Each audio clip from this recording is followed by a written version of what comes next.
Okay, well, so as I said before, this is a really special day because we have two firsts. First of all, we have our first speaker interview with Mr. Kevin Griffin, and then also I don't know, Kevin, if you saw the tweet from the conference Twitter, but we announced our keynote today. The keynote's going to be David Neal, I love that and man to death. I really enjoy it. David is awesome, and plus we're asking him to pull double duty. We since it's on a Saturday, Yep. we weren't going to ask anybody to do more than one talk, but he's going to actually do the talk he was going to do and the keynote and on short notice. So it's like, yes, another crisis averted. That's awesome. Yeah. So, but Kevin, this is your time. So let's talk about you. So one of the things that I wanted to ask everybody is the 60 to 90-second elevator pitch about Kevin Griffin. Go for it. Oh, sure. Well, I'm Kevin. Hi, everybody. I'm a Microsoft MVP, 11 time. My focus is primarily ASP.NET Core and deploying solutions in Microsoft Azure. So I work as an independent consultant with a variety of small and large businesses. So I've had the pleasure of working with really large companies like Harley Davidson, Wells Fargo, you name it, and doing this sort of just intimate consulting work is what I really enjoy. I work out of a shed quarters. So this is my outdoor office that I constructed a couple years ago and refinished. And sorry, it's so dirty, but what office is clean right now? Look at mine. Exactly. I have 3 sons and an awesome wife, and I live in Chesapeake, Virginia, which no one knows where that is, which is close to Norfolk, Virginia, which a lot of people do know where that is, or Virginia Beach. And in my spare time, I run the HamptonRoads.net users group. Been doing that for 11 years. And I also have a conference called RevolutionConf that we were really smart, and we canceled our conference before COVID.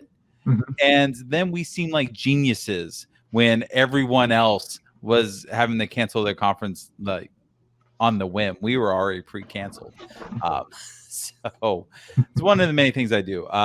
So much of my time and career has been dedicated to the developer community.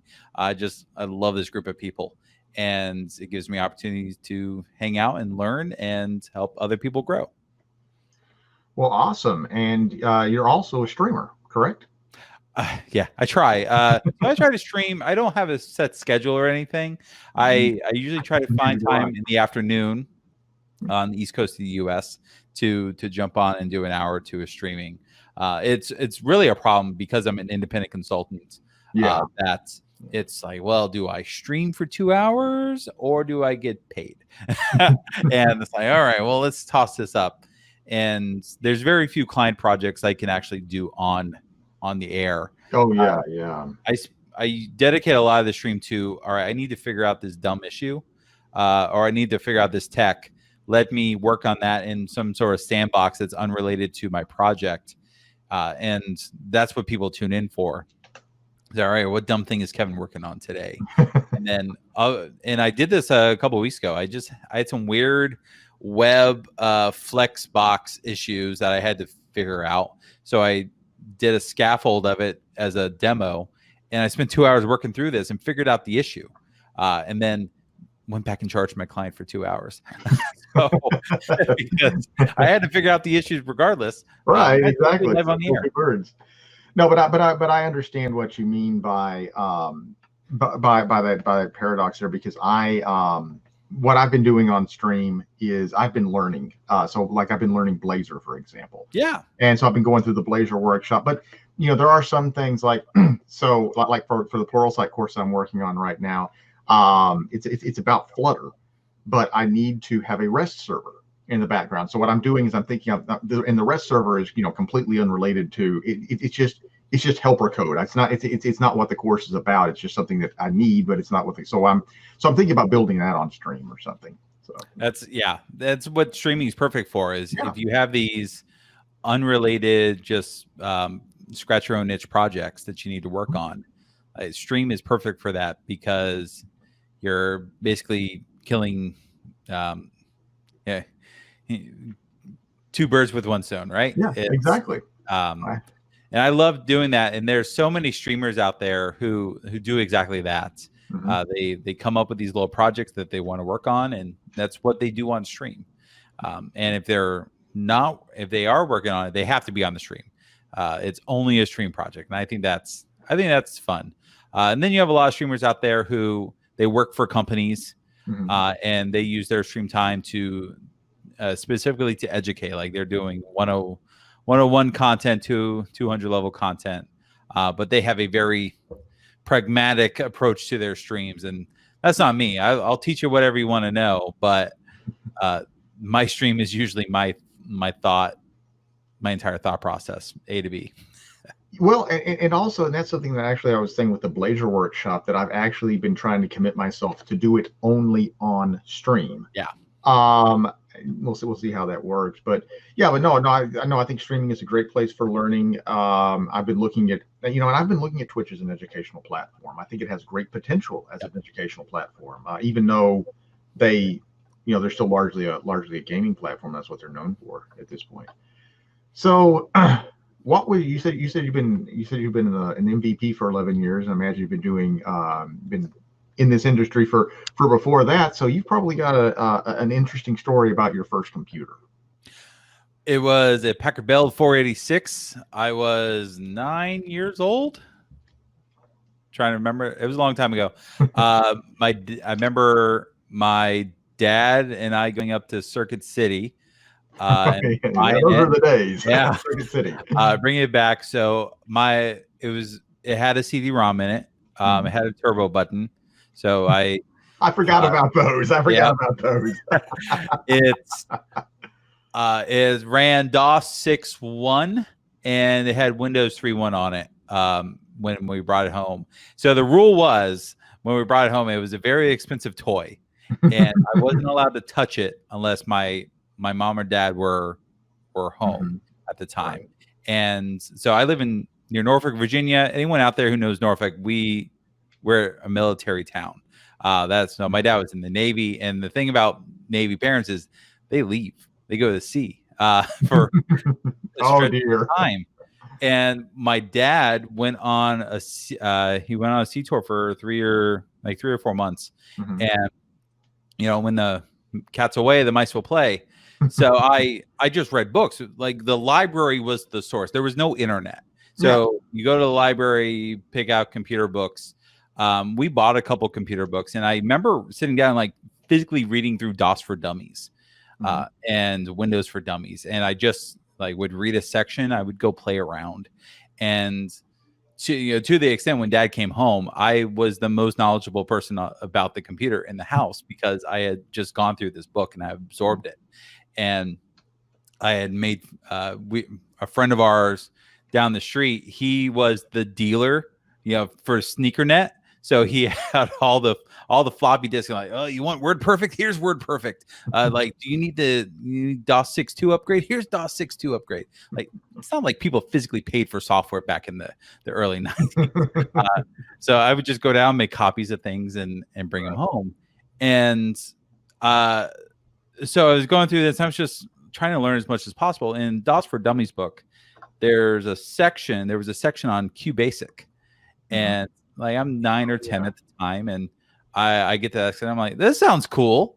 I'm going to try this, and I made the computer print Hello World, and it might not even been Hello World. It might have just been hi, my name's Kevin, and I'm like, this is cool. I want to learn more about this, and went to the library and found some basic programming books where you basically have to hand type the program from the book into the editor.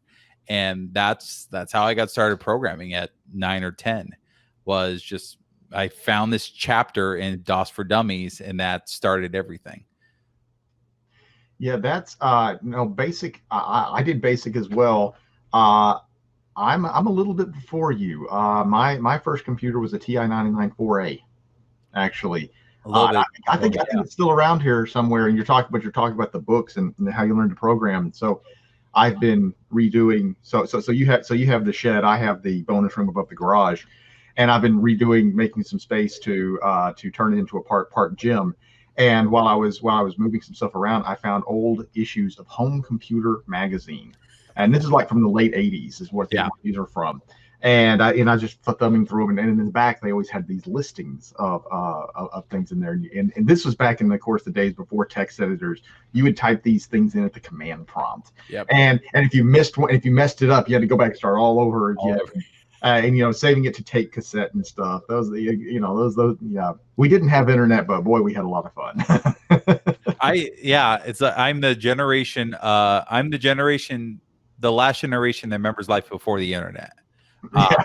So, like, the internet didn't come around until for me until like 93. 93, 94. That's when we got our first dial-up. It's also when I was heavily exploring BBSs as a kid, and so many stories I've never told my parents about what I discovered on the BBS network. And then like the internet became a thing, and we got broadband. 97, 98, and then it just became a part of life by then. But I remember life before internet, and not many people, there's not many young people that can say that. Yeah, I did actually Prodigy. Prodigy on DOS. I did Prodigy on DOS. I really did. And I remember the first time that I sent it wasn't actually an email. It was like a email, I guess, didn't exist, but it was like a message board or something. Yep. Somebody responded back to me. I was like, wow, this is so cool. Yeah. Someone so far away on another computer. I know. And of course, then then finally got broadband, and no longer did somebody have to yell at, get off the phone. I want to play Doom. Come on. Well, no, it was usually actually it wasn't get off the phone. It was get off the computer because I want to make a phone call. But talking about, I mentioned, I think I mentioned text editor. What is your favorite code or text editor? So at the moment, it's probably VS Code. There you go. On VS Code is my thing. Before that, it was Atom. Like, I was in love with Atom. Before that, I was actually a paid licensed user of Sublime Text. I just got annoyed with that box every 10th open.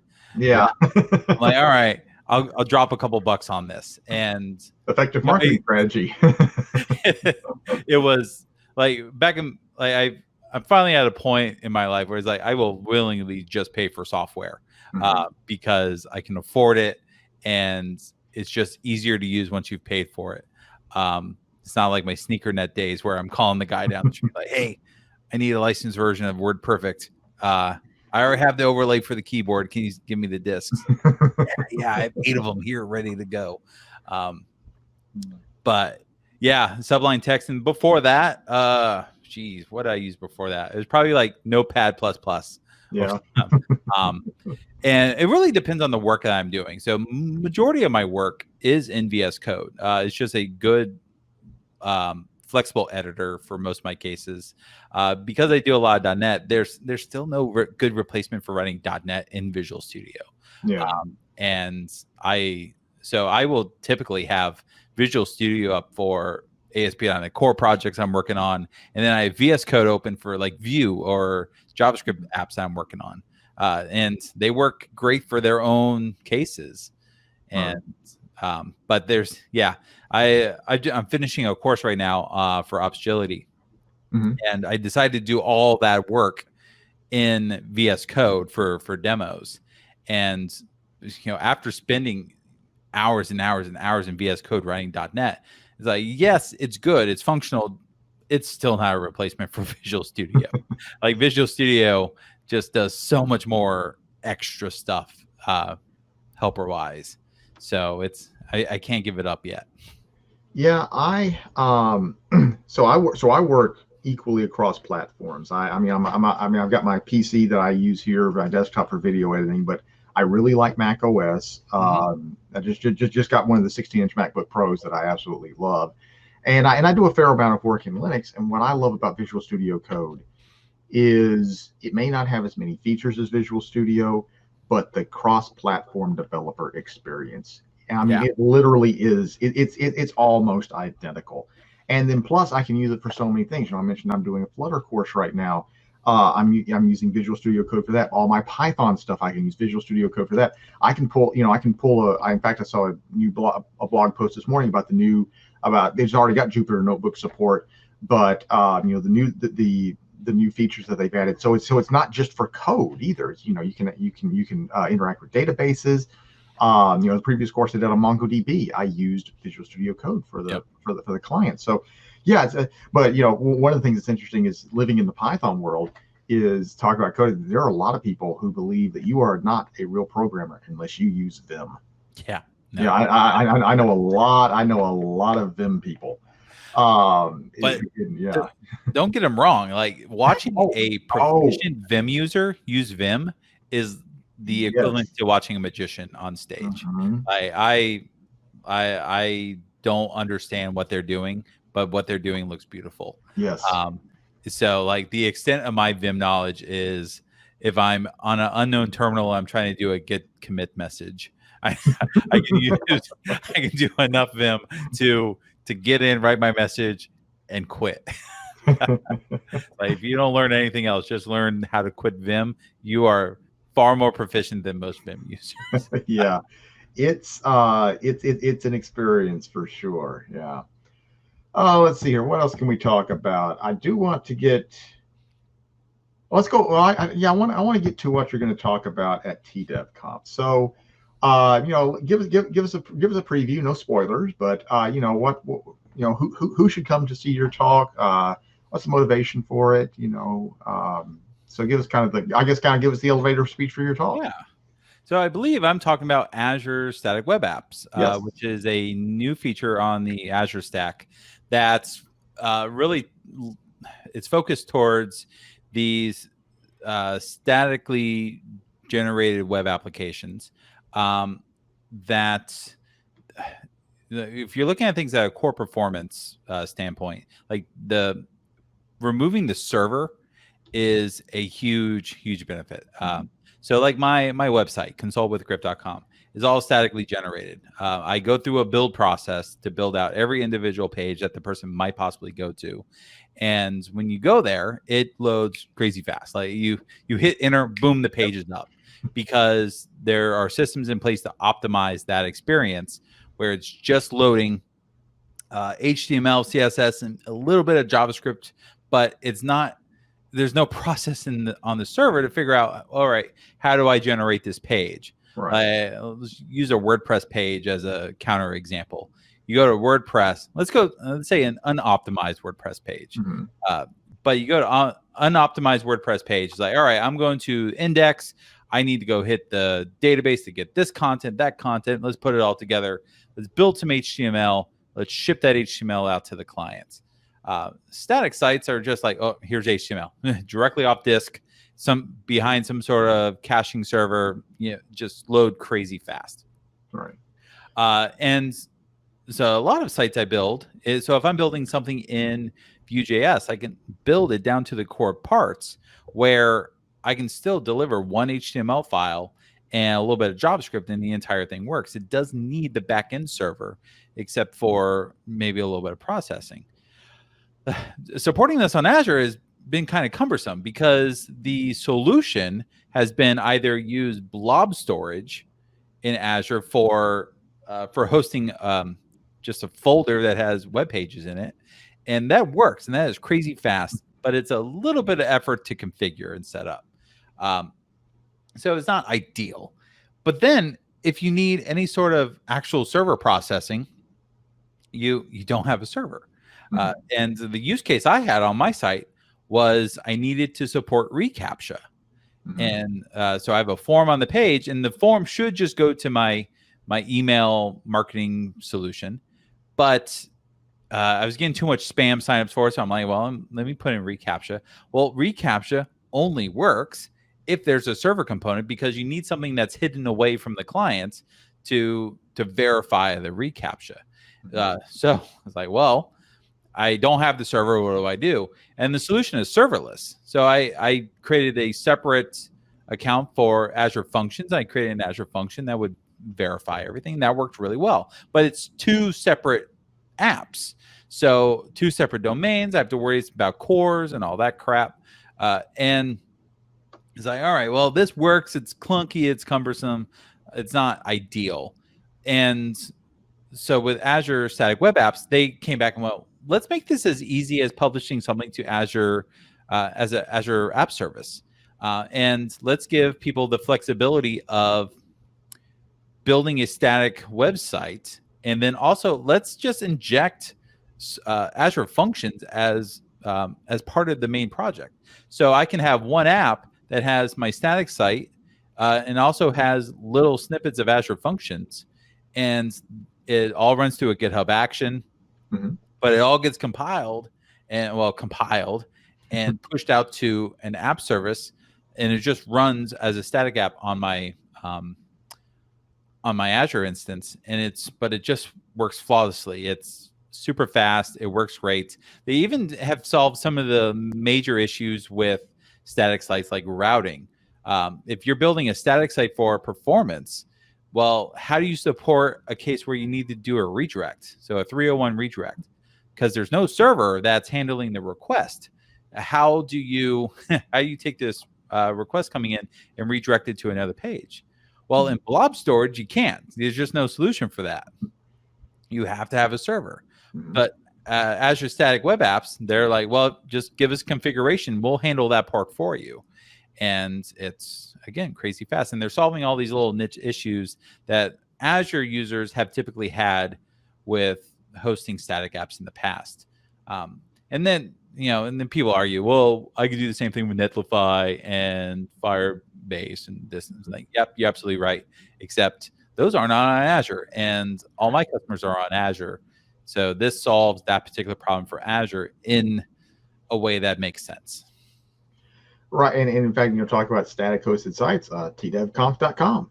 Yeah, that's that one I actually will say it is on Firebase because it's just what was available at the time.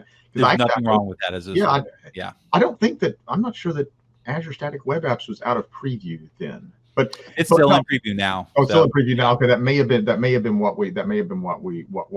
ended up using Firebase. But yeah, it's just really simple, and I just make the changes. In fact, David said he was going to do the keynote. I went, okay, made the change to the schedule, Firebase deploy, and it just comes up. So what is your as you said Vue.js, or do you have a preferred static site generator, or do you? I have pretty much settled on Vue as my favorite system for building client-side apps. And when it comes to statically generated sites, you had Gatsby and a couple other little Node.js based ones. I've built static sites on all those. So I've built Jekyll, I've built Hugo, I've built Gatsby. And I really like Gatsby, except I don't like React. Like I've done enough React to know I don't like React. Yeah. So I was looking for something that was Vue-based, but did the same thing as React. And turns out that's Gritsum. Gritsum is a project basically by some of the core team on Vue, but it's all Vue, but it handles data sources and all that good stuff the same way that Gatsby does. Right. And it has a very active community, which is what I look for in a lot of these tools. I've used a lot of Node.js based ones where last one I used was called Hexo. And Hexo was great, except the community just died. Like there was no support for this project. And the open source people out there are going to go, well, Kevin, you can submit pull requests and do this. Yeah, I understand, but eat too. I don't have time for that. I'd rather just be a part of an active community. I don't want to be the person that's pushing a project forward. Right. And so I landed on Gritsum. I've built a couple different sites on Gritsum just because it does that thing very well. And it's all Vue. Like I love Vue to death. And that's coming from a background of building production apps in React, every flavor of Angular that there currently is. And I will always come back to Vue because Vue just makes Vue. I wish Vue is probably what I would have done coming back from the old like knockout jQuery days, and building apps that way. So like, this was a more natural progression of how I just think client-side apps should be built.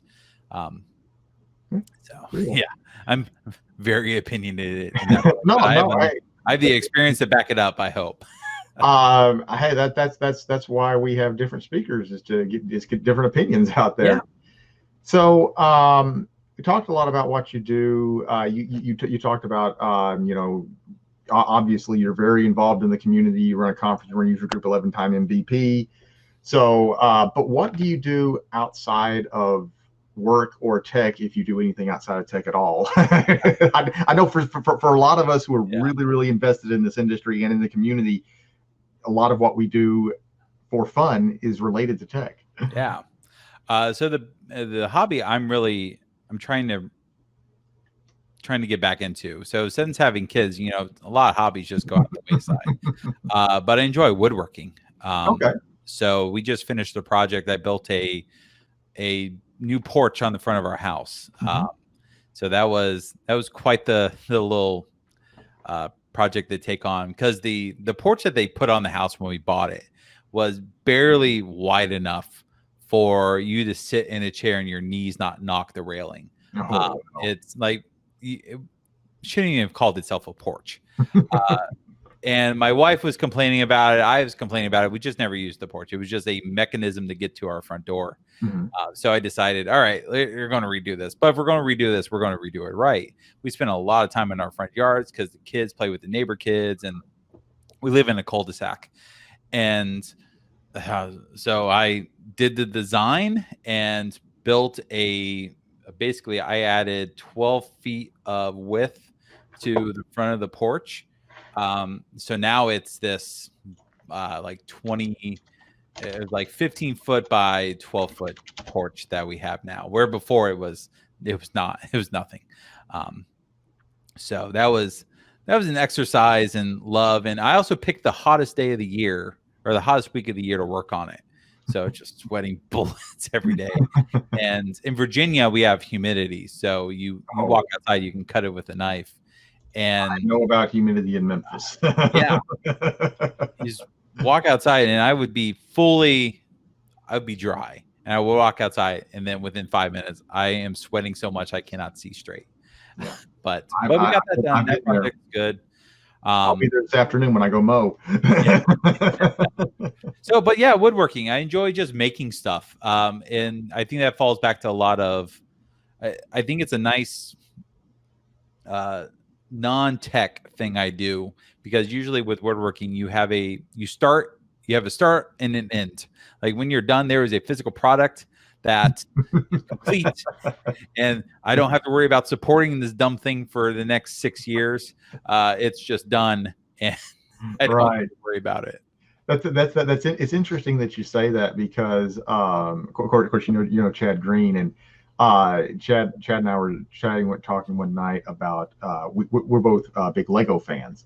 I love Lego too. Yep. Yeah, and it's just and he was talking about how it does. It is that process of creation still, and everything. But what you said is it's finalized, and I'm like maybe that also kind of relates over there. So that's an interesting perspective. Almost up at time. So is there anything else that you'd like to say to leave us with? Not really. It's I am very active on the internet, so Twitter, on my stream. I'm always open to answering questions for folks. I'm looking forward to TDevConf and chatting with the people, and because it's weird times, just with COVID and everything getting canceled in person. It's important for us to at least try to maintain some sort of interaction with people, even though it's all virtual.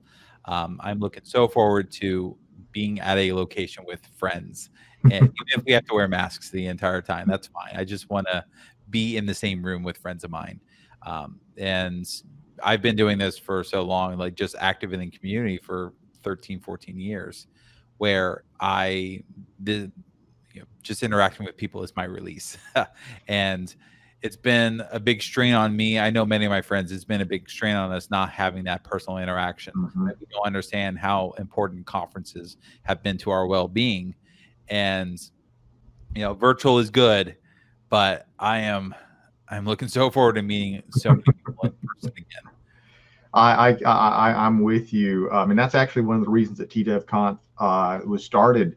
It actually it was during a meeting of the Nashville.net user group, and someone suggested, one of the other founders suggested, hey, why don't we have a super user group for all the .net groups in Tennessee? And then and you see what it has disintegrated into since then. I keep, but no, seriously, but no, I say it's a super user group that got out of hand. But no, and what it was, we kept on building it up because there's interest, because really right now we're kind of a big fish in a little pond in some ways. So because so many have been canceled and everything. All right, well, Kevin, so thank you very much for your time today, and thank you for your participation in TDevConf. It's going to be awesome, and we will see you on October the 3rd. The next speaker interview is going to be at 11 a.m. On Tuesday, September the 8th. Sarah Dekavich, Saduki, is what is what normally she goes by. She will be joining us, and so everybody be sure to catch that. And this will be posted. We'll post this in about 24 hours on the YouTube channel and tweet that out. Kevin, thanks a lot. Great to see you. Can't wait till we can meet in person again. Thanks so much, Douglas. I appreciate it. All right. See you later, sir. All right. Take care. Bye.